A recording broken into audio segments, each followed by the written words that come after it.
Bismillahirrahmanirrahim. Assalamualaikum warahmatullahi wabarakatuh. Alhamdulillah, salatu wassalamu ala rasulillah wa ala alihi wa sahbihi wa ala. Bapak dan Ibu yang dirahmati Allah Subhanahu wa taala, kita lanjutkan bahasan kita tentang serba-serbi salat. Pada pertemuan lalu telah kita bahas tentang muqaddimah terkait salat. Sekarang kita masuk dalam fikih salat, dan fikih salat ini luas ya. Maka pembahasan kita akan tahu bagian-bagian dari salat yang akan kita bahas ya. Yang pertama terkait dengan syarat-syarat salat, kemudian ada namanya rukun-rukun salat, ada namanya wajib-wajib salat, ada namanya sunnah-sunnah salat, sunnah-sunnah salat, dan ada juga misalnya makruh-makruh dan pembatal-pembatal salat, batal-batal salat. Adapun syarat salat, ya, syarat salat maka terbagi menjadi dua. Pertama adalah syarat wajib salat. Apa yang dimaksud dengan syarat wajib salat? Syarat-syarat wajib salat maksudnya siapa yang jika terpenuhi syarat ini maka dia terkena kewajiban salat. Kalau tidak terpenuhi syarat ini maka dia tidak terkena kewajiban salat. Seperti balik, dia harus balik. Kalau dia belum balik maka tidak wajib salat. Tapi dia memang sudah mulai dilatih untuk salat sejak umur 7 tahun. Karena umur 7 tahun adalah umur mumayyiz, yaitu seorang anak sudah bisa mengerti, sudah bisa dikasih tahu. Itu umur 7 tahun. Rasulullah SAW mengatakan, "Muru auladakum bis salati wa hum sab'u sinin." Perintahkanlah anak-anak kalian salat ketika usia 7 tahun. Wadribuhum wa hum asyaru sinin. Kalau mereka sampai 10 tahun tidak mau salat, maka pukullah ya. Tapi mereka belum wajib. Cuma ini dalam rangka untuk latihan agar mereka ketika datang kewajiban mereka untuk wajib salat, biasanya anak laki-laki usia 15-an kurang lebih ya, maka dia sudah terbiasa untuk salat. Tapi latihannya sejak umur berapa tahun? 7 tahun. Kemudian pada umur 10 tahun lebih ketat lagi sehingga diperintahkan untuk dipukul. Itu pukul mendidik, bukan pukul ngamuk, tapi mendidik agar mereka terbiasa sholat.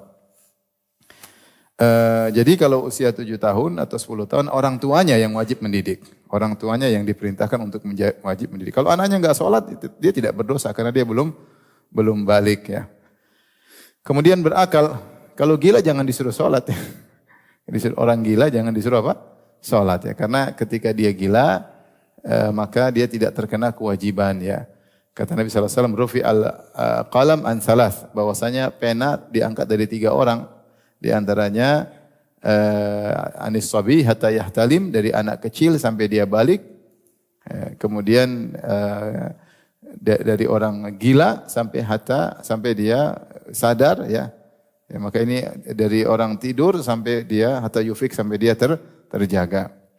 Taib. Adapun masalah balik secara umum, baliknya anak perempuan adalah dengan apa? Haid. Dengan apa? Haid. Adapun baliknya anak laki-laki maka dengan salah satu dari 3 sebab. Yang pertama dia mimpi basah, yang kedua atau dia mimpi basah atau sudah tumbuh rambut atau bulu kemaluan di sekitar kemaluannya. Yang ketiga, atau dia sudah berusia 15 tahun Hijriah. Kalau salah satu dari 3 ini sudah dialami oleh seorang anak, maka dia sudah balik. Ya. Meskipun dia belum mimpi basah, tapi dia sudah usia 15, maka dia sudah balik. Ya. Meskipun dia belum mimpi basah, tapi sudah tumbuh bulu rambut kemaluan di kemaluannya, maka dia sudah balik. Ya. Oleh karena disebut dalam suatu peperangan, Nabi SAW ketika berperang, Nabi kemudian mengalahkan musuh, Nabi mengecek orang-orang yang lebih dari yang dilihat apakah bulu kemaluan sudah tumbuh, maka mereka berhak dibunuh karena mereka menyerang. Adapun yang bulu kemaluannya belum tumbuh, maka dimaafkan oleh Nabi SAW karena dianggap belum balik. Paham ya? Masuk ujian ini, jangan lupa ya. Jadi ini sederhananya untuk mengetahui balik adalah dengan demikian ya. Baik. Ini yang terpenuhi syarat ini balik, berakal atau Islam ya, maka mereka itulah yang wajib untuk sholat. Kalau tidak demikian maka tidak wajib sholat. Kemudian kita bahas yang secara khusus adalah syarat-syarat sah sholat. Syarat-syarat sah sholat. Sekarang saya kasih garis besar sederhana.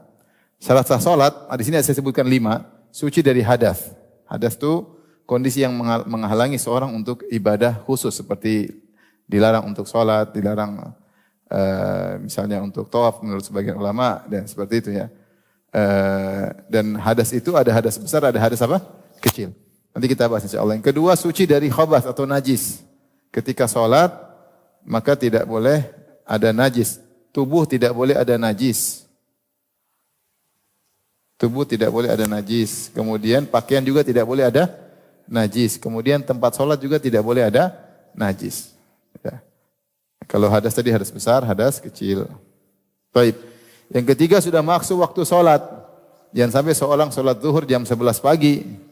Belum waktu sholat zuhur. Maka siapa yang sholat sebelum masuk waktu, maka sholatnya tidak sah. Karena syaratnya tidak terpenuhi. Syaratnya tidak terpenuhi. Kemudian sholat harus menghadap kiblat. Kalau dia tidak menghadap kiblat, maka sholatnya pun tidak sah. Ini secara umum, tentu ada penjelasan nanti secara rinci. Kemudian yang kelima, menutup aurat. Kalau seorang sholat dalam kondisi auratnya terbuka, maka sholatnya tidak sah. Karena syaratnya tidak terpenuhi. Setelah ada syarat sholat, ada pembahasan namanya rukun-rukun sholat. Rukun-rukun sholat secara umum terkait dengan kegiatan gerakan sholat. Seperti niat, kemudian takbiratul ihram, kemudian baca Al-Fatihah, kemudian ruku, kemudian i'tidal, kemudian apa? Sujud, kemudian duduk di antara dua sujud. Ini namanya rukun salat. Itu namanya rukun salat ya.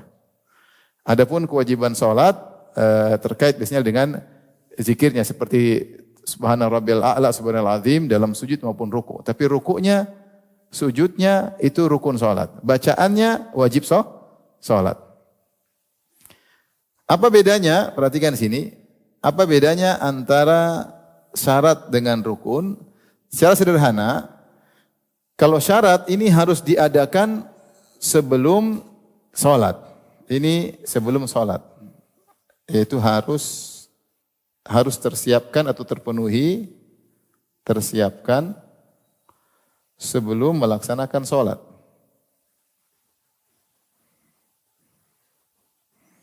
Dan selalu ada dan selalu terkumpul bersamaan. Harus tersiapkan sebelum melaksanakan salat, yaitu dan semuanya tersiapkan, hingga akhir salat, Maksudnya orang kalau sedang salat tahu-tahu di tengah jalan dia ternyata terbuka aurat, salatnya tidak sah. Seorang sedang salat, di tengah-tengah sedang salat, ternyata dia tidak menghadap kiblat, maka salatnya tidak sah. Jadi syarat ini pertama dia harus disiapkan sebelum waktu sebelum melakukan salat. Tapi kita perhatikan sini, syarat-syarat sah salat dia harus tersiapkan sebelum melaksanakan salat. Dan semuanya harus tersiapkan dari awal sampai akhir apa? Salat ya. Makanya kalau seorang di tengah salat tidak menghadap kiblat, salatnya dia sengaja tidak hadap kiblat, salatnya batal. Atau di tengah salat ternyata dia berhadas, dia buang angin, maka salatnya batal. Jadi awal sampai akhir harus ada terus. Beda dengan rukun. Kalau rukun dia berpindah-pindah. Dia baru muncul ketika melaksanakan salat. Dia baru dilakukan, baru ada ketika melaksanakan salat. Ketika dilaksanakan salat. Bukan sebelumnya. Kemudian dia berpindah dari satu rukun ke berikutnya. Berpindah dari satu rukun ke yang lainnya.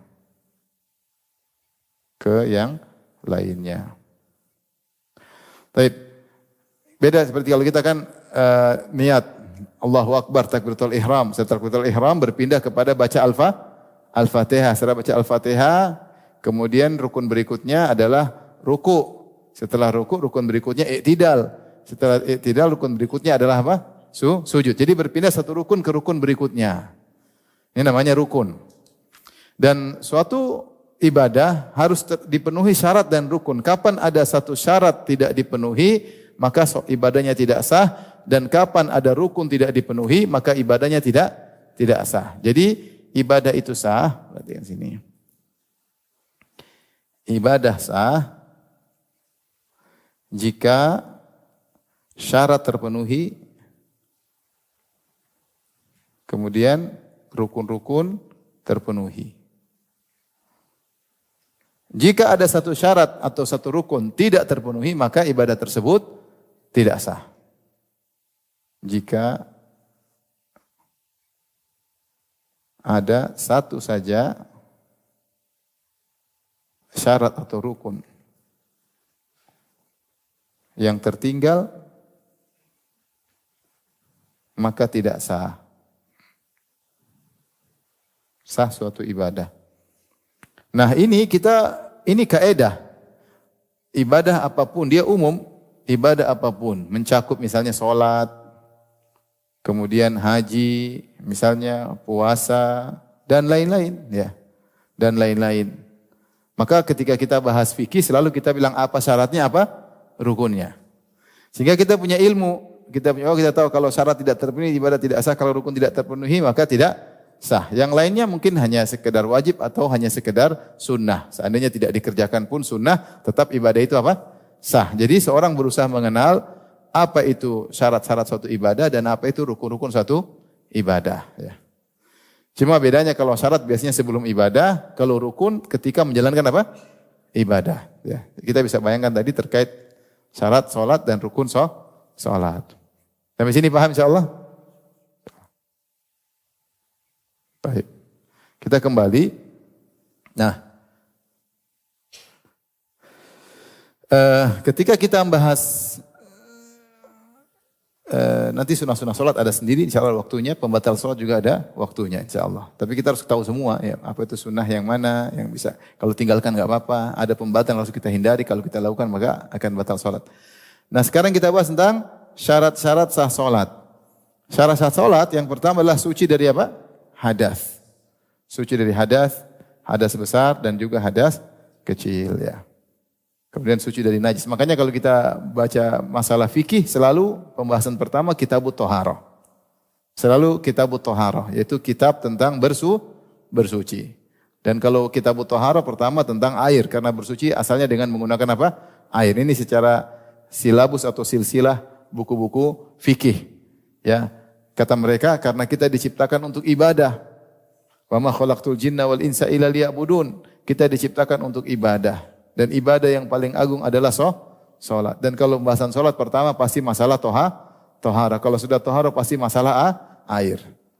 Setelah sudah kemudian ibadah habis salat, kemudian bahas haji, puasa. Setelah itu baru pembahasan fikih berikutnya tentang muamalah. Tentang muamalah. Interaksi seorang dengan manusia yang lain. Situlah dibahas misalnya nikah, misalnya jual beli, itu namanya bab muamalat. Setelah bab ibadat, ibadat dulu baru muamalat. Nanti habis muamalat baru kemudian misalnya bab tentang jinayat, masalah kezaliman. Karena namanya interaksi terkadang terjadi kezaliman. Ada pencurian, ada pembunuhan, ada macam-macam. Nah ini juga dibahas ya di bagian masalah kriminal ya. Nanti masalah hukum-hukum had. Tapi intinya selalu dalam buku-buku fikih yang dibahas selalu di luar adalah kitab apa? Ibadat. Dan kalau masalah ibadat selalu dibahas pertama adalah toharoh ya, toharoh. Taib. Tentunya kita fokus kepada solat. Ini sekedar gambaran tentang pembahasan solat. Sekarang saya akan bahas terlebih dahulu tentang hadas dan cara pertemuan kita kali ini kita akan fokuskan tentang hadas dan cara bersuci dari hadas. Karena kalau orang berhadas tidak boleh solat. Rasulullah SAW bersabda, la yakbalu salata ahadikum idza ahdatha hatta yatawadda. Ya. Kata Nabi SAW, la yakbalu Allah salata ahadikum idza ahdatha hatta yatawadda. Allah tidak menerima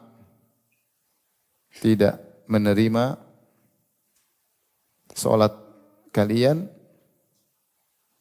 jika dia berhadas sampai bersuci, hingga dia bersuci atau ya hingga dia berwudu. Ini kalau hadas kecil. Taib.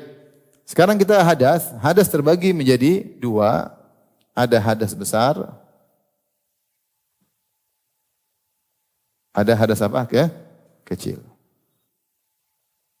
Kecil. Apa itu hadas? Hadas adalah kondisi yang menghalangi seorang dari melakukan ibadah tertentu. Hadas adalah kondisi tubuh atau kondisi seseorang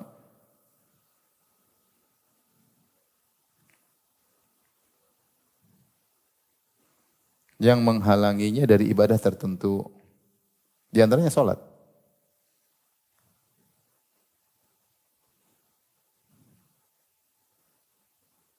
Tertentu seperti salat.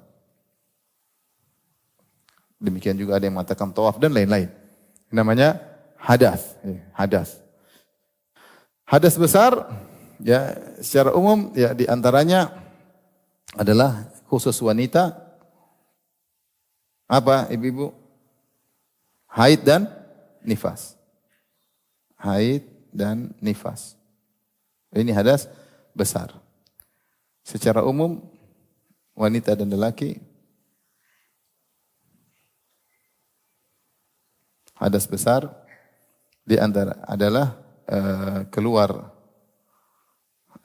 air mani ya baik laki maupun perempuan ya sengaja maupun tidak sengaja ya sengaja maupun tidak sengaja. Kemudian melalui cara yang halal atau yang haram. Melalui cara halal atau haram. Pokoknya kapan air maninya keluar maka dia telah berhadas besar. Ini yang pertama, hadas besar. Yang kedua di antara hadas besar adalah melakukan jima. Melakukan jima. Kenapa kita khususkan melakukan jima? Karena melakukan jima tidak mesti ejakulasi. Meskipun melakukan jima, meski tidak ejakulasi. Kapan telah terjadi jima, maka seorang telah berhadas besar. Ya. Dan namanya jima, sebagaimana kata Nabi sallallahu alaihi wasallam, "Idzal taqal khitanani faqad wajabal ghuslu wa illam yunzil." Kata Nabi sallallahu alaihi wasallam, jika dua tempat sunat sudah saling bertemu, maka telah wajib mandi meskipun tidak terjadi ejakulasi. Tempat sunat laki-laki maksudnya di bagian kepala zakarnya, kemudian bagian wanita di bagian sekitar klitorisnya. Jika telah terjadi pertemuan, yaitu sederhananya jika telah terjadi penetrasi, maka sudah wajib untuk mandi junub meskipun belum terjadi ejakulasi. Ya. Meskipun belum terjadi ejakulasi. Maka ini hadas besar. Adapun keluar air mani dengan sengaja maupun tidak sengaja misalnya mimpi basah. Ya. Mimpi basah seorang bermimpi, kemudian dia misalnya tidak sengaja misalnya mimpi. Ya. Melalui cara halal ya dengan hubungan dengan istrinya tidak haram seperti berzina, maka jika telah keluar air mani maka dia telah mengalami hadas besar. Hadas kecil ya diantaranya apa? Buang angin. Buang angin ada dua dalam bahasa Arab, ada namanya fusa, ada namanya dhurat. Ya. Fusa yaitu buang angin tanpa suara, adapun dhurat maksudnya buang angin non silent. Kalau fusa adalah apa? Silent ya. Buang angin. Dan bahasa Arab dibedakan fusa dan dhurat ya. Kemudian buang air kecil, kemudian juga BAB ya ini semua adalah hadas kecil. Di antara juga misalnya keluar mazi. Ya. Keluar mazi. Namanya kemudian keluar wadi ya. Ini istilah. Mazi adalah air yang keluar karena merasakan kelezatan tapi sebelum mani tanpa ejakulasi. Yaitu air yang keluar ketika merasakan syahwat yang keluar dari kemaluan ketika syahwat tanpa ejakulasi. Kalau wadi adalah air yang biasanya keluar setelah kencing, air yang keluar dari kemaluan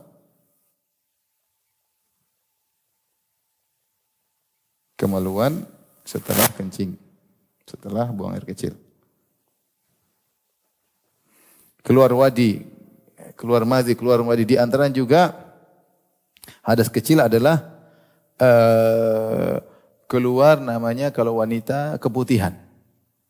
Apa namanya keluar apa? Keputihan. Keluar keputihan ya. Semua air kecil adalah najis, buang air besar juga najis, madhi juga najis, wadi juga najis, kemudian keputihan khilaf najis atau tidak. Keputihan ada khilaf najis atau tidak. Yang tidak najis cuma buang angin. Angin najis atau tidak? Tidak ya. Kalau kena tangan ternajis enggak? Enggak ya. Tidak najis ya. Cuma batal wudu. Inilah namanya hadas kecil, ini hadas besar. Bedanya kalau hadas besar adalah dengan mandi, menghilangkannya dengan mandi, hadas kecil dengan wudu. Dihilangkan dengan wudu. Kalau hadas besar dihilangkan dengan mandi besar. Diangkat atau dihilangkan dengan mandi besar. Taib, sampai sini paham? Saya ulangi, syarat pertama sholat bersih dari hadas. Hadas itu ada dua, hadas besar ada hadas kecil. Hadas besar itu tadi khusus wanita, haid dan nifas. Adapun wanita lelaki ada keluar air mani atau jima. Ini dua-duanya adalah hadas besar. Cara menghilangkan hadas besar dengan mandi besar. Hadas kecil seperti kita sebutkan tadi, buang angin, buang air kecil, buang air besar, keluar madhi, keluar wadi, keluar keputihan, ya. Maka ini semua menyebabkan hadas kecil. Hadas kecil tidak wajib mandi tapi harus dengan wudu. Yang keluar ini semua secara umum adalah najis kecuali buang angin ya. Taib. Ada yang bertanya? Ya. Enggak membatalkan wudu. Dia bukan hadas. Cuma muntahnya memang ada khilaf najis atau tidak, itu pembahasan najis. Tapi muntah tidak membatalkan apa? Wudu. Ludah juga tidak membatalkan apa? Wudu. Ada lagi yang bertanya?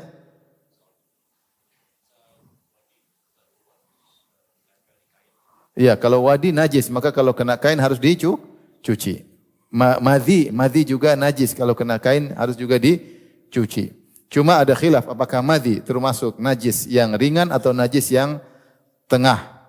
Najis ringan atau najis tengah. Najis besar cuma anjing, kotoran anjing, ada yang mengatakan babi juga. Tapi kalau secara umum najis yang mutawasid, yang tengah. Nah, apakah madhi adalah najis ringan atau najis tengah? Di antara yang disepakati oleh para ulama najis yang ringan adalah air kencing anak bayi yang masih menyusui. Anak bayi yang masih menyusui, kalau misalnya kita gendong anak bayi laki-laki, kemudian dia kencing, maka tidak perlu kita cuci baju kita cuma ambil air, kemudian kita percikan di areal kencing dia. Misalnya dia kencing segini, lagi gendong terus kencing segini, kita cuma ambil air, percik aja gini. Tidak perlu karena najisnya dia najis yang ringan. Rasulullah pernah gendong anak, terus anak tersebut kencing, Rasulullah biarin, setelah Rasulullah ambil air cuma begini aja. Itu namanya, kalau najis yang tengah, harus dicuci. Harus dicuci sehingga hilang apa? Bekas-bekasnya. Kalau najis berat seperti air liur anjing harus dicuci 7 kali, salah satunya pakai tanah. Ya. Nah, madhi termasuk madhi yaitu air yang keluar ketika seorang berhasrat, laki maupun perempuan, kemudian keluar cairan tersebut mengenai celananya, mengenai kolornya misalnya. Nah ini najis tengah atau najis ringan, khilaf di kalangan para ulama. Kalau dia najis ringan mudah, tidak perlu dicuci, cuma kita kasih percikan air sudah dianggap apa?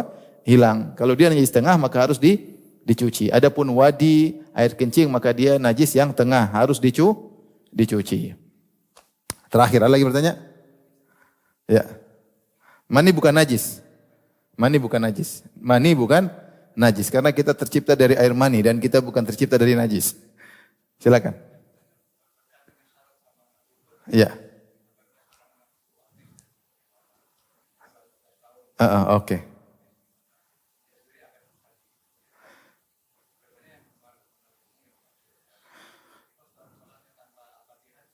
Intinya orang-orang yang punya halangan atau punya udzur disampaikan fattaqullaha mastata'tum. Bertakwalah semampumu.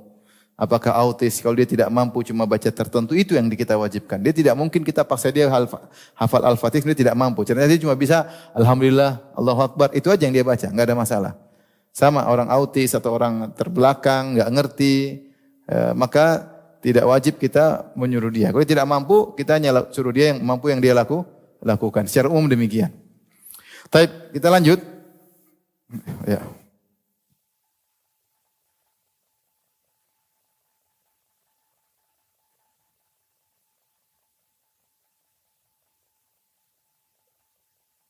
Maksudnya apa? Ya, dibersihkan.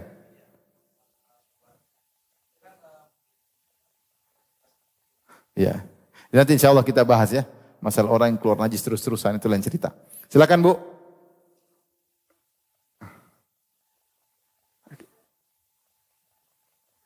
Wanita kenapa? Keputihan tadi, keputihan ini panjang lebar ya. Nanti ada pembahasan keputihan khusus bab keputihan. Tapi secara sederhana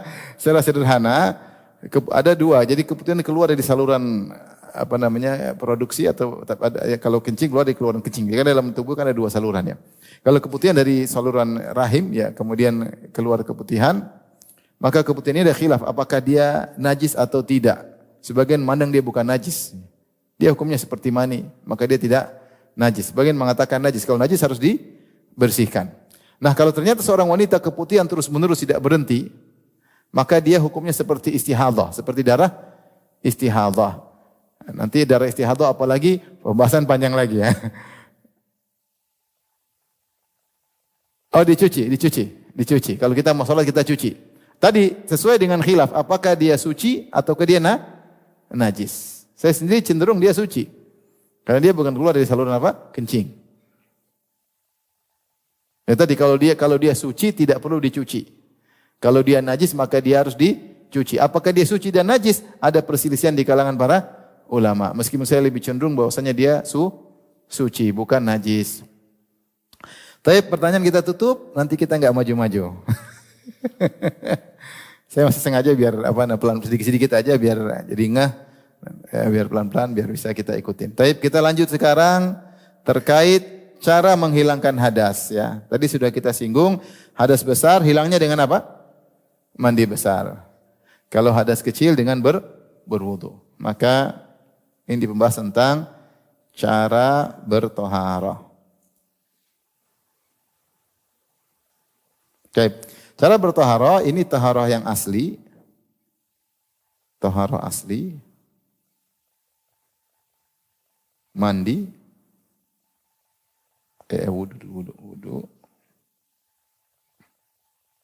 wudu untuk hadas kecil, terus mandi untuk hadas apa? Besar.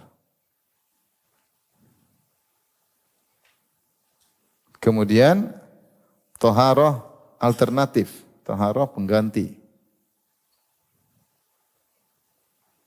Ya, bukan asli, yaitu tayamum. Ya, namanya apa? Tayamum. Tayamum ini untuk hadas besar dan hadas kecil. Hadas besar dan hadas kecil. Ya, kapan tayamum jika tidak bisa menggunakan air?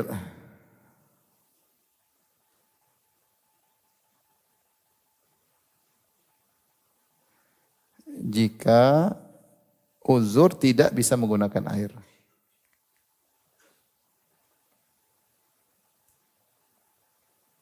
Tidak bisa menggunakan air untuk wudu, maka dia tayamum. Tidak bisa gunakan air untuk mandi, maka dia tayamum. Kok tidak bisa gunakan air? Banyak sebab tidak bisa gunakan air. Pertama, airnya tidak ada. Kedua, dia sakit. Ketiga, mungkin bahaya. Kalau dia ambil air di luar ternyata ada lagi bunuh-bunuhan. Maka intinya dia tidak bisa menggunakan air. Kalau tidak bisa menggunakan air, maka dia menggunakan tanah untuk bertayamum. Paham? Baik. Pertanyaan berikutnya, Ustaz kalau tidak bisa pakai air, tidak bisa pakai tanah. Contohnya bagaimana? Contohnya dia sedang sakit dan dia juga alergi debu misalnya. Dan dia tidak bisa menggunakan tanah. Dalam kondisi demikian kata para ulama, dia ibadah meskipun tanpa bertoharah. Yang penting dia berniat. Fattaqullaha mastata'tum, bertakwalah semampu. Ini pernah terjadi di zaman sahabat. Ketika hadis yang masyhur tentang ketika Aisyah radhiyallahu taala anha bersama Nabi sedang bersafar, kemudian kalung Aisyah hilang. Maka Rasulullah suruh para sahabat cari kalung Aisyah. Maka mereka pun cari dan mereka sedang mampir ketika itu, sedang singgah. Karena sibuk mencari kalung Aisyah sampai subuh enggak ketemu. Wan nasu laisu ala ma wa laisa ma'ahum ma. Dan orang-orang ketika itu ketika masuk waktu subuh mereka dalam kondisi tidak berwudu. Dan mereka juga tidak ada air sehingga sudah masuk waktu subuh. Akhirnya sebagian sahabat salat tanpa wudu. Dan ketika itu belum disyariatkan tayamum. Belum disyariatkan apa? Tayamum. Sehingga ternyata di antara mereka ada yang salat tanpa wudu dan tanpa tayamum karena tayamum belum disyariatkan. Ternyata salat mereka dianggap sah oleh Nabi sallallahu alaihi wasallam. Berarti mereka salat tanpa bersuci. Setelah itu baru kemudian turunlah ayat tayamum gara-gara kalung Aisyah hilang. Baru sayur tayamum datang belakangan. Ini menunjukkan bahwasanya jika orang dalam kondisi terdesak, tidak bisa menggunakan air, tidak bisa menggunakan debu, maka dia tetap salat. Atau misalnya dia di penjara, atau dia di rumah sakit dalam kondisi kotor, tidak bisa pergi ke mana-mana, tidak ada wudu, tidak bisa bertayamum, tidak ada yang antar dia ke kamar mandi, dia tidak boleh tinggalkan salat. Tetap salat meskipun tanpa wudu maupun tanpa tayamum. Ini kondisi tertentu. Kalau tetap intinya ibadah tidak boleh ditinggalkan. Baik, sekarang kita bahas terlebih dahulu tentang wudu, ya, tentang tata cara berwudu. Ya. Secara singkat saja saya akan bahas tentang tata cara wudu. Ya. Tentu pembahasan wudu juga panjang, ya. Tata cara wudu, kemudian baru kita akan bahas tata cara mandi. Setelah itu baru kita tata cara tayamum.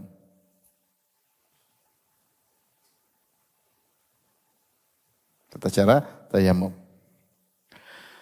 Tata cara wudu, ya. Tentunya saya akan bahas tentang pertama wudu minimal sah, yaitu yang penting wajib-wajib kita kerjakan, ya. Pertama wudu minimal sah. Itu jika terpenuhi syarat dan rukun. Kemudian yang kedua wudu yang sempurna, wudu sempurna, yaitu semua sunnah dikerjakan.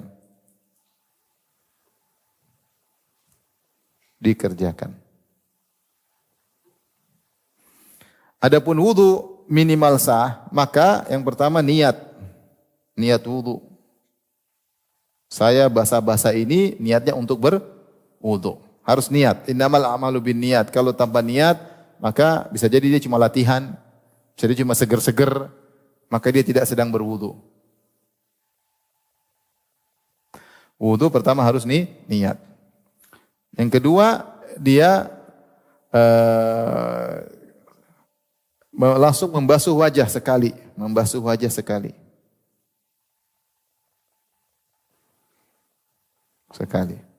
Setelah membasuh wajah sekali, yang ketiga adalah mengusap kepala sekali.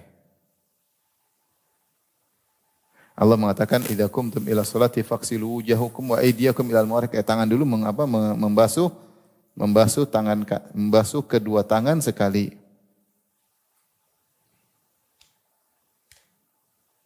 Kemudian yang keempat mengusap kepala sekali. Terakhir apa? Membasuh kedua kaki sekali. Ini wudu minimal sah. Jadi kalau saya mau praktekkan, saya wudu, langsung saya ambil air, langsung saya hantam muka sekali. Setelah itu saya tangan kanan sekali. Kemudian saya tangan kiri sekali. Kemudian saya kepala sekali, kaki kanan sekali, kaki kiri sekali, wudu saya sudah sah. Allah mengatakan ya ayyuhalladzina amanu idza qumtum ila sholati faghsilu wujuhakum wa aydiyakum ilal marafiq wamsahu bi ru'usikum wa arjulakum ilal ka'bain. Dalam surat Al-Maidah ayat 6. Ini Quran surat Al-Maidah ayat 6. Kata Allah, wahai orang yang beriman, jika kalian hendak salat, maka cucilah wajah kalian, kemudian kedua tangan kalian sampai siku. Kemudian usaplah kepala kalian, kemudian cucilah kedua kaki kalian sampai mata kaki. Ini wudu sudah sah. Yang penting niat untuk wudu. Ya. Yang perlu diperhatikan, poin-poin yang perlu diperhatikan.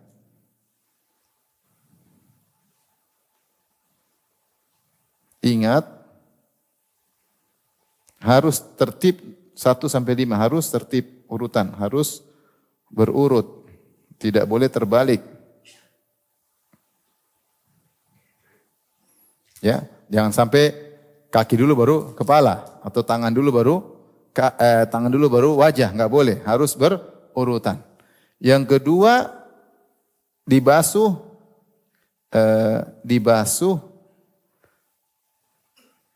anggota tubuh setelahnya, tubuh yang kedua, yang berikutnya, sebelum kering anggota yang sebelumnya. Anggota yang sebelumnya. Contoh, seorang berwudu, dia cuci tangan, setelah dia cuci tangan, terus kerannya mati. Kerannya mati, dia cari, 1 menit kemudian baru dia dapat air, dia lanjutkan. Tapi 1 menit tangan sudah kering belum? Belum kali ya, 1 menit belum. Maka wudu masih bisa dilanjutkan. Tapi kalau dia dapat air setengah jam berikutnya, pasti sudah kering. Kalau dia dapat air setengah jam berikutnya, dia harus ulang lagi dari awal. Paham? Dia harus ulang lagi dari awal, karena tidak boleh kita lanjut kepada anggota setelahnya, kalau anggota sebelumnya airnya sudah kering. Paham sampai sini? Itu namanya mualat dalam fikih. Harus berkesinambungan, maka tidak boleh anggota tubuh berikutnya kita basuh setelah keringnya anggota sebelumnya. Jadi tidak sebelum kering kita sudah harus basuh basuh yang berikutnya. Atau kita lagi wudu, lagi cuci wajah, ada telepon penting, bicara 5 menit kemudian baru kita lanjut, nggak bisa, sudah kering. Harus ulang lagi dari awal. Dalilnya apa? Dalilnya Rasulullah SAW pernah lihat seorang sholat, ternyata dia wudu, di kakinya ada seukuran keping dirham tidak kena air wudu. Jadi waktu dia cuci kaki, ternyata masih ada yang tidak kena air wudu, dia buru-buru. Dia buru-buru, kelihatan ada satu anggota tubuh seukuran uang yang tidak terkena air. Setelah sholat, Rasulullah suruh wudu ulang. Kenapa? Karena sudah kering semuanya. Seandainya tidak disyaratkan masalah kering-kering tadi, maka yang ini aja yang dibasahin. Ngerti tidak? Seandainya tidak disyaratkan sebelumnya tidak boleh kering, tentu Rasulullah hanya suruh untuk membasahi yang tadi tidak kena air wudu. Ketika Rasulullah suruh wudu dari ulang, menunjukkan ada syarat tadi. Kalau kita berwudu sebelum kering, anggota wudu sebelumnya. Paham atau tidak? Paham ya? Itu namanya mualat dalam istilah. Harus berkesinambungan. Atau kita tulis saja, harus berkesinambungan.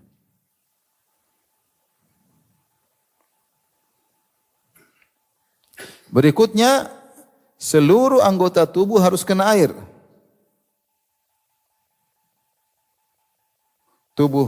Anggota wudu harus kena air.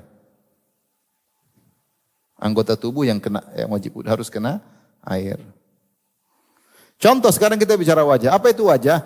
Wajah itu adalah bagian tubuh yang kita bermuwajah, kita berhadapan. Kalau kita sedang menghadap cermin, maka inilah wajah kita. Inilah wajah kita nih.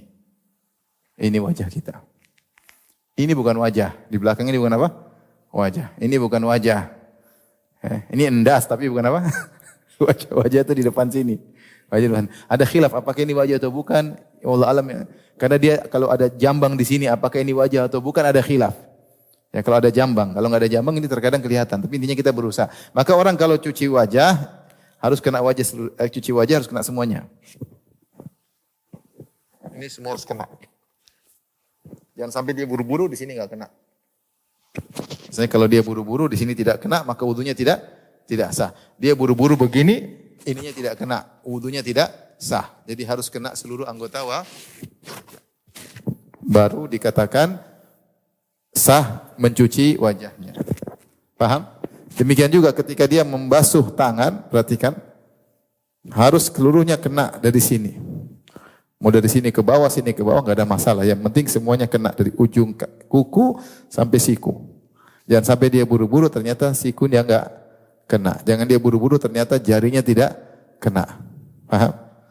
Kemudian kaki juga, kata Allah ilal ka'bain, dari ujung jari kaki sampai mata kaki. Ini tidak boleh ada yang ketinggalan. Makanya kalau ada cat harus dibersihkan. Kalau ada minyak yang menghalangi air maka harus dibersihkan. Makanya kalau wanita yang pakai apa namanya? Maskara. Ternyata menghalangi apa? Menghalangi air dari cat, maka tidak boleh. Karena ini harus semua kena apa? Air. Ini syaratnya, aturannya demikian. Kemudian air tersebut yang penting mengalir, yang penting mengaliri tubuh, yang penting mengaliri tubuh. Mengaliri tubuh. Kecuali kepala, cukup diusap kepala. Kalau kepala ada khilaf, apakah harus seluruhnya, atau seperempatnya, atau 2/3-nya, atau sehelai rambut sudah cukup. Ini khilaf di kalangan para ulama. Kalau mazhab Hambali harus seluruhnya. Harus seluruhnya kena air, tapi usap. Jadi sekarang ada 3, kita ada 3 istilah. 3 istilah. Yang pertama namanya usap. Yang kedua namanya basuh. Yang ketiga namanya gosok. Gosok. Yang usap ini kepala. Basuh wajah, tangan, kaki. Gosok tidak wajib. Tapi sunnah. Sunnah. Tapi sunnah. Gosok tuh dalek, gini ada gininya. Jadi seandainya seorang berwudu, dia buka air keran, dia cuma gini doang tangannya. Airnya mengalir enggak? Nah, itu namanya basuh. Basuh artinya air mengalir. Air ngalir di anggota tubuh. Itu namanya basuh. Saya wudu pakai air, saya cuma kaki dimajuin aja, yang penting kena keran, kena semua. Sah atau tidak? Sah. Paham? Karena air mengalir. Makanya tidak sah kalau wudu pakai key spray. Cuma kenapa airnya tidak mengalir? Kalau mau dituang airnya baru digosok. Dengan mengalirnya air maka sudah sah menurut pendapat yang kuat. Adapun sunnahnya kita gosok. Sunnahnya kita apa? Gosok. Tapi tidak harus. Tidak harus. Paham sampai sini? Nah, inilah mungkin poin-poin yang perlu kita perhatikan. Adapun kepala maka khilaf. Menurut mazhab Syafi'i, menurut mazhab Hambali maka usap. Jadi usap tidak perlu jangan gebyur air. Yang penting tangan sudah basah. Maka kalau kita kepala jangan kasih air. Kita air yang sudah tangan basah baru kita usap. Begini atau kita begini. 2 cara. Boleh begini. Cara pertama. Balik lagi, ini sunnah Nabi. Cara kedua, kalau rambutnya lagi keren kita gini. Gini. Pingin rambutnya biar enggak rusak kita begini. Itu cukup. Jadi cara pertama tadi gimana? Ini sunnah Nabi. Ini. Yang cara kedua begini sama begini. Ini menurut mazhab Hambali harus demikian dan ini lebih baik tentunya. Mazhab Syafi'i 1 rambut sudah cukup. Tik, sudah cukup. Orang wudu kemudian dia sudah cukup sah. Ini mazhab Syafi'i. Jadi mereka bahas bahwasanya ini kadar wajibnya segitu. Tentunya mereka juga menganjurkan seperti semuanya. Maka para ulama membahas kadar minimal mana untuk menjelaskan sah tidaknya sebuah wudu. Tapi mazhab Syafi'i begini. Makanya kalau teman-teman kita banyak yang cuma begini. Atau gini. 1 jari aja sudah sah. Tentu ini masalah khilafiyah. Yang lebih hati-hati kita begini saja ya. Paham? Ustaz bagaimana kalau rambutnya perempuan saya belakang? Ya sudah cukup kepalanya doang. Jangan ikuti rambut ke belakang. Yang cukup cuma kepala. Paham? Paham ya? Tapi ini yang perlu diperhatikan. Ini namanya wudu minimal sah. Wudu minimal sah.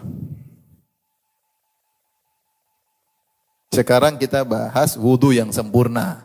Yang kedua, sesungguhnya yang kita target yang ini wudu yang sempurna. Ini minimal sah ini kadang-kadang kita perlu. Kapan kita perlu? Kalau sholat mau habis, kita ingin dapat apa? Jamaah. Maka kita wudu secukupnya agar kita masuk dapat jamaah. Atau kita wudu ternyata air kurang. Lagi di pesawat, ya. Kita wudu secukupnya aja. Yang penting apa? Sah. Atau air lagi sedikit, maka kita wudu secukupnya. Yang penting minimal wudunya apa? sah. Paham? Saya ulangi, sekarang cara praktek wudu yang sah. Tadi perlunya apa? Kalau misalnya kita di pesawat atau air sedikit, kita perlu ini, makanya kita perlu tahu fikih. Inilah wudu minimal yang sah. Ya. Taib. Dengan ketentuan yang tadi sudah kita sebutkan. Sekarang wudu yang optimal. Dan ini dinaskan bahkan mazhab Syafi'i. Kalau kita baca fikih mazhab Syafi'i, mereka menyebutkan syarat atau rukun terkait dengan mengusap kepala, ya, meskipun satu helai rambut, meskipun sebagian helai rambut disentuh, maka sudah sah apa? Wudu. Tetapi ketika mereka menjelaskan tentang sunnah-sunnah wudu, maka mereka mengatakan seperti cara yang biasa yang kita lakukan. Ya, karena ini mereka bahas tentang minimal yang sah, kemudian mereka bahas tentang wudu yang sempurna. Saya katakan yang kita tuju adalah wudu yang sempurna. Karena Rasulullah SAW mengatakan di antara yang Allah cintai adalah isbagul wudu alal makarih, menyempurnakan wudu meskipun dalam kondisi tidak menyenangkan. Misalnya di musim dingin. Di musim dingin tetap Rasulullah menganjurkan kita wudu dengan sempurna. Ini di antara ibadah yang dicintai oleh Allah Subhanahu wa taala. Atau meskipun musim panas, air agak panas, kita berusaha wudu dengan sempurna. Tetap 3 kali sempurna. Kalau enggak bisa enggak apa-apa, cuma kalau bisa tetap wudu sempurna. Kemudian juga di antara ibadah agung wudu sempurna sambil salat khusyuk. Rasulullah mengatakan man tawaddo'a nahwa wudu'i hadza thumma shalla rak'ataini la yuhadditsu fihi ma nafsahu ghufira lahu ma taqaddama min dzambi. Rasulullah pernah berwudu dengan wudu yang sempurna, kemudian kata Nabi, siapa yang berwudu dengan tata cara wuduku ini, kemudian dia salat 2 rakaat, dia tidak ngajak dirinya berbicara tentang dunia, maka Allah akan ampuni dosa-dosanya. Syaratnya harus berwudu seperti wuduku ini, wudu yang sempurna. Jadi wudu sempurna pahalanya lebih besar. Pahalanya lebih besar. Nah, sekarang kita bahas wudu yang sempurna. Wudu sempurna kita mulai dengan bilang bismillah. Bismillah. Setelah bismillah, kemudian kita cuci tangan 3 kali. Ini sunnah, cuci tangan. Nanti akan dicuci lagi ketika kita wudu. Cuci tangan 3 kali. Kalau sekarang tinggal pakai keran 3 kali. Setelah itu, kemudian kita berkumur-kumur. Kalau mazhab Syafi'i mengatakan niat mulai dipasang ketika mulai cuci wajah. Ketika kewajiban pertama yang kita lakukan, disitulah kita pasang niat wudu. Tapi mazhab yang lain tidak harus demikian. Tapi intinya kita niat wudu, setelah kita bismillah, cuci tangan 3 kali, setelah berkumur-kumur berapa kali? 3 kali. Berkumur-kumur yang namanya tamatmut. Tamat 3 kali. Kemudian istinsak, istinthar. Boleh kalian ambil air sebagian di wudu untuk kita tamatmut, kemudian sebagian kita hirup di hidung, kemudian kita keluarkan istinthar sekali. Ambil lagi air sekali, kumur-kumur sebagiannya dihirup, kemudian dibuang lagi 2 kali. Ambil lagi sebagian air, kita masukkan sebagian ke mulut sambil berkumur-kumur, sebagian kita hirup, kemudian kita buang. Namanya ini tamatmut atau matmadah, ini namanya istinsyak, hirup air, keluarin namanya istinthar. Ini pendapat yang lebih kuat, hukumnya sunnah, tidak wajib. Tapi mazhab Hambali bilang wajib, cuma yang lebih kuat Allah alam bisawab, dia tidak sampai derajat apa? Wajib. Yang wajib cuma wajah. Sudah 3 kali. Kemudian kita basuh wajah berapa kali? 3 kali. 1, yang pertama rukun, yang kedua sunnah, yang ketiga sunnah. Kemudian kita cuci tangan 3 kali. Yang pertama rukun, yang minimal tadi. Yang kedua sunnah, yang ketiga sunnah. Setelah itu kita kiri. Yang pertama rukun, basuhan kedua sunnah, basuhan ketiga sunnah. Kepala sekali aja, mazhab Syafi'i 3 kali, tapi yang benar sekali aja sunnahnya, bukan 3 kali. Karena ini maksud buat kepala bukan basuh, tetapi cuma diusap. Maka cuma sekali cukup. Begini, langsung lanjut ke telinga. Telinga, ingat, masukkan jari telunjuk di telinga, terus jempol di bagian luar. Rasulullah membasuh dalam dan luar, zahir dan batin. Jadi begini. Dibersihkan. Kita berharap dosa-dosa yang kita lakukan gara-gara mendengar berguguran dengan mengusap telinga. Karena di antara faedah wudu, dosa-dosa kita berguguran. Dosa mata, dosa telinga, dosa kita di wajah semua berguguran. Tapi ini cuma sekali begini. Atau tadi baru ke telinga sekali. Setelah itu baru cuci kaki kanan, dari ujung jari sampai mata kaki, berapa kali? 3 kali. Yang pertama rukun, yang kedua dan ketiga sunnah. Kaki kiri juga Yang pertama rukun, yang kedua ketiga sunnah. Mendahulukan kanan dari kiri sunnah. Seandainya ada yang balik kiri kanan tetap sah, tapi tidak sunnah. Sunnahnya kanan dulu baru kiri. Ya. Ada orang wudu sekali kanan, sekali kiri, sekali kanan sah, tapi tidak sunnah. Sunnahnya kanan dulu 3 kali, baru kiri 3 kali. Ya. Setelah itu baru kita berdoa. Ya. Asyhadu an la ilaha illallah wa syarika la wa asyhadu anna Muhammadar Rasulullah. Ya. Allahumma ja'alni minat tawwabina wa ja'alni minal mutatahhirin. Maka selesailah wudu yang sempurna yang diajarkan oleh Nabi sallallahu alaihi wasallam. Paham? Para ulama khilaf apakah dianjurkan untuk menyela-nyela jari kaki? Mereka berbahas tentang satu hadis di khilaf di kalangan mereka. Bagi yang mengatakan hadis sahih, maka dianjurkan ketika kita berwudu kita sela-sela jari kaki kita dengan tangan sebelah kiri. Kalau susah ya, yang penting di sela-sela agar memastikan air masuk. Tapi seandainya tidak lakukan juga tidak mengapa. Ya. Taib. Kita selesai dari tata cara wudu. Lanjut mandi apa enggak? Khawatir kebanyakan. Lanjut apa cukup? Lanjut. Lanjut ya sekalian ya. Sekalian biar selesai. Tata cara mandi. Tata cara mandi. Mandi juga ada 2. Mandi ada 2. Yang pertama, yang kedua,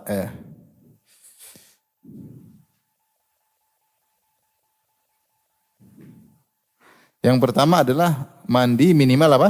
Minimal sah. Mandi minimal sah itu cuma 2 hal. Niat mandi besar, menghilangkan hadas besar.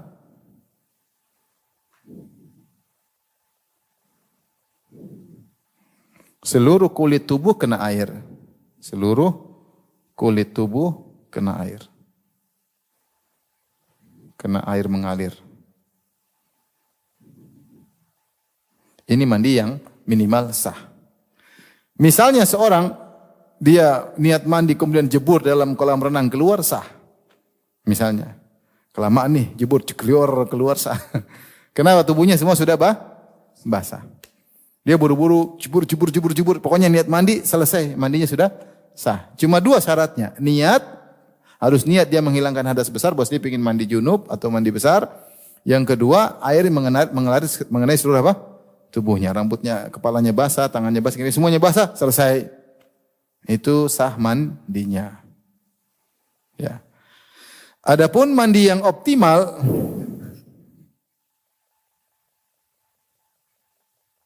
maka yang sesuai sunnah, menjalankan seluruh sunnah.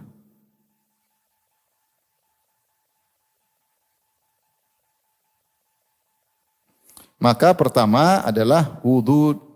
Tentunya niat, ya. Niat, kemudian wudu seperti sholat, seperti wudu sholat.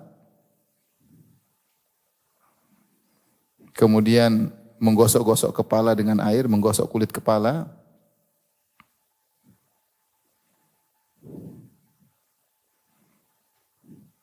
Keempat, mengguyur kepala. Mengguyur kepala. Kelima, basahi, mengguyur badan bagian kanan.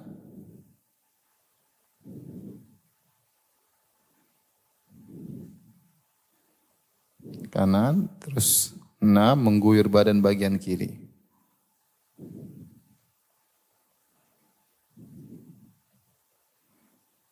Tentunya kita bersih dulu, sebelum wudu bersih-bersih ya. Bersih-bersih. Maksudnya kalau perlu ada yang dicebok, yang bersih, ada kemudian bersihkan.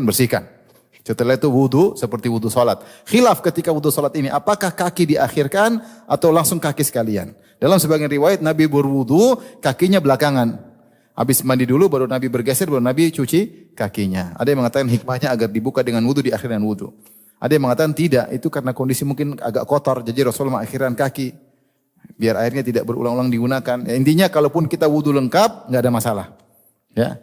Jadi caranya niat, kemudian bersih-bersih. Disebutkan Rasulullah SAW bersihkan kemaluannya. Dia guyurkan air dengan tangan kanannya ke tangan kirinya. Kemudian dia bersihkan kemaluannya. Mungkin ada bekas mani atau yang lainnya. Dia bersihkan. Kemudian dia usap ke dinding. Ya. Kalau sekarang alhamdulillah dengan sabun gampang ya. Setelah itu berwudu. Setelah berwudu baru tadi ambil air. Kita gosok-gosok gini. Ambil air, gosok-gosok di kepala. Gosok sebelah kanan, kemudian sebelah kiri. Setelah digosok-gosok baru kita guyur air 3 kali agar guyur air kena kepala. Setelah itu baru kita bagian kanan. Setelah itu bagian kiri. Kalau enggak ya pakai shower juga mati kanan kiri selesai. Setelah itu selesai. Ya. Jangan lupa berwudu, wudu yang lengkap. Wudu juga wudu yang lengkap. Ada air. Ini mandi yang optimal. Lihat, pada mandi yang minimal sah ada wudu atau tidak? Tanpa wudu. Perhatikan, tanpa wudu. Tapi meskipun tanpa wudu, setelah itu bisa langsung sholat. Meskipun tanpa wudu, karena dia sudah mengangkat hadas besar. Ketika hadas besar terangkat, hadas kecil otomatis sudah terangkat. Misalnya orang buru-buru, cemplung kolam renang, keluar langsung sholat boleh. Meskipun tidak wudu. Paham? Ini misalnya ya. Loncat ke jeding gimana? Ini misalnya ya. Jadi tidak harus wudu lagi. Dan para sahabat habis mandi besar mereka tidak wudu lagi. Mereka langsung sholat. Nabi pun tidak wudu lagi, langsung melaksanakan ibadah sholat. Ya. Seorang kalau berusaha ada waktu mandi yang optimal sesuai dengan sunnah Nabi. Setiap tambahan gerakan tambah pahala. Baik, paham? Ada yang bertanya? Ya, silakan.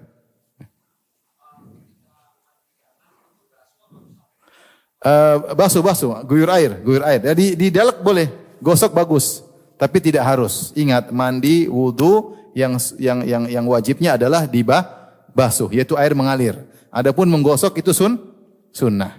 Seandainya orang tidak menggosok tetap sah. Yang penting tubuhnya basah, kulit tubuhnya basah. Tapi kalau dia gosok lebih baik, itu sunnah. Silakan Pak Eril.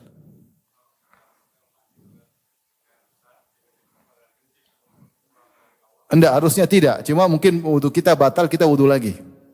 Tidak harus apa? Karena kita masih dalam satu rangkaian apa? Rangkaian mandi. Tidak tahu keluar air kencing lagi, ya sudah kita selesai mandi, kita wudu lagi kalau mau sholat. Lebih hati-hati. Itu enggak apa-apa, itu enggak usah kasih kena air. Itu kalau bisa diusap-usap, apalagi kalau diperban, itu ada aturan jadi tinggal diusap bagian perbannya tersebut. Dibanyak ya. Nanti ada pembahasannya. Baik. Ya.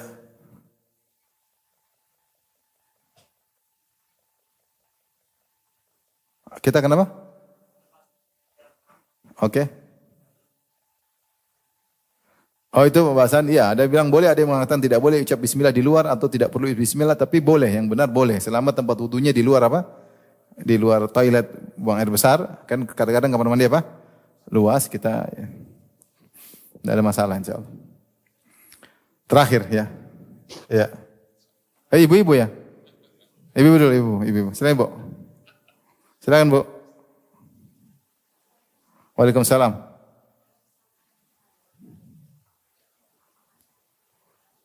Enggak apa-apa, sah. Kita berwudu tanpa berpakaian juga sah. Kita mandi tanpa berpakaian juga apa? Sah. Dua-duanya adalah bersuci, ya. Tapi jangan lupa kalau kita buka pakaian kita bilang bismillah. Di antara hal yang menutup mata jin dengan bilang apa? Bismillah. Sehingga kita terjaga. Kemudian ketika masuk WC jangan lupa baca doa. Ya. Allahumma na'udzu minal khubuthi wal khaba'ith. Karena ada jin di situ. Mungkin bisa naksir nanti masalahnya jinnya. Itu yang kita khawatirkan. Dan itu terjadi sebagian wanita diganggu. Karena dia mungkin lupa baca doa. Dia diganggu sama jin. Ya, di luar boleh, dalam juga boleh. Ya. Taib.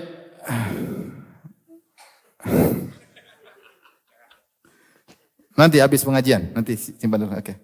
Taib. Jadi kalau habis mandi kita bisa langsung apa? Sholat. Taib. Sekarang tayamum terakhir. Tayamum. Tentunya ikhwan, akhwat, ibu-ibu, semua masing-masing ada fikihnya banyak ya. Tapi ini sekedar ringkas aja tayamum jika tidak bisa gunakan air.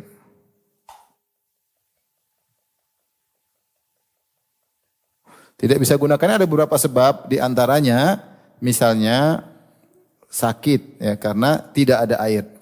Falam tajidu ma'an, tidak dapat air. Ini ada sebab, tidak dapat air. Dia sudah cari enggak dapat. Khilaf para ulama berapa jauh dia harus cari air, ada khilaf dengan para ulama. Intinya dia berusaha cari air, kalau enggak ada ya sudah ya. Yang kedua eh, terhalang menggunakan air. Misalnya ada air di luar, tapi di luar ada tembak-tembakan, maka jangan nekat, udah nggak usah. Nggak bisa dia keluar, ada sumur di luar, dia ambil air sumur, ada orang tembak-tembakan, ada perampok, jangan. Maka tidak pun namanya terhalang untuk menggunakan apa? Air. Yang ketiga, misalnya jika gunakan air maka sakit. Maka sakit. Dulu di zaman sahabat ada seorang sakit, kemudian dia bertanya, dia lagi junub, kemudian dia tanya gimana? Kata mereka tidak ada rukhsah, kau harus mandi. Akhirnya dia mandi junub, dia meninggal. Maka Rasulullah marah. Harusnya enggak usah, harusnya tayamum. Ngapain? Lagi sakit, nekat pakai air. Maka enggak boleh. Jika gunakan air maka sakit, maka jangan pakai air, tapi tayamum. Kemudian jika gunakan air, sakit tambah parah, sama. Ini juga tidak, jangan gunakan air. Ini tanya dokter yang tahu. Kita juga kadang merasakan,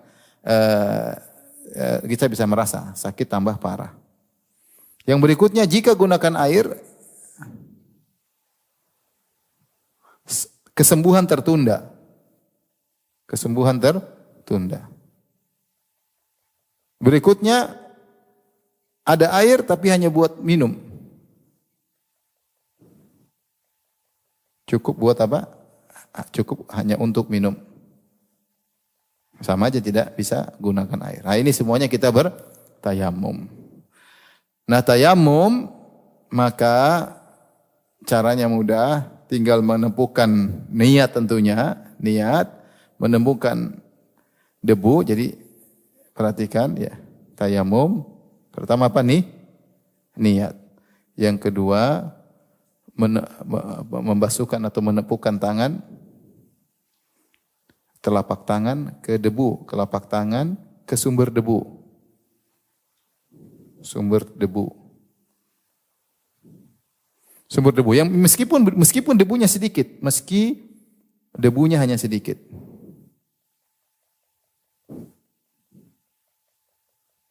Meski debunya hanya apa? Sedikit. Kalau di pesawat nggak ada debu berarti nggak bisa tayamum. Pesawatnya terlalu bagus. Debunya nggak ada. Coba di sepatu ada debunya nggak? Kalau ada boleh tayamum misalnya. Bahkan kata sebagian ulama di hewan ada debunya boleh. Di pohon ada debunya boleh. Yang penting ada apa?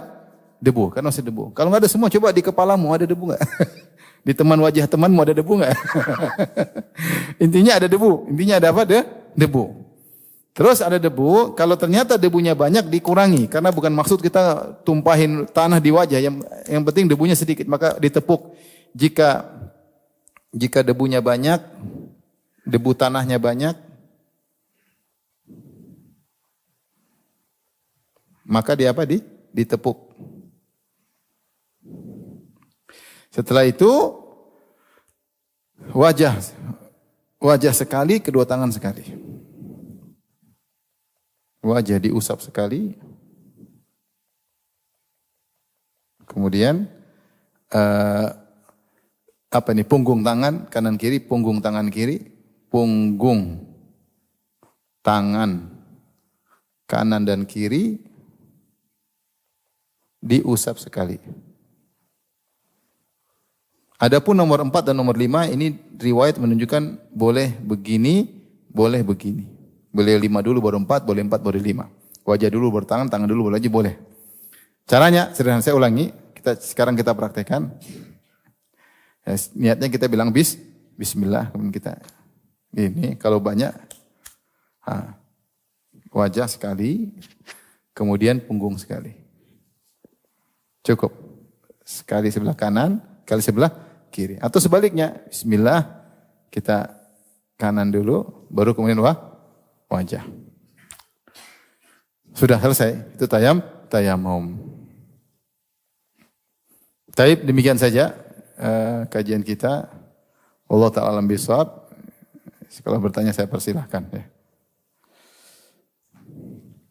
Ya silakan.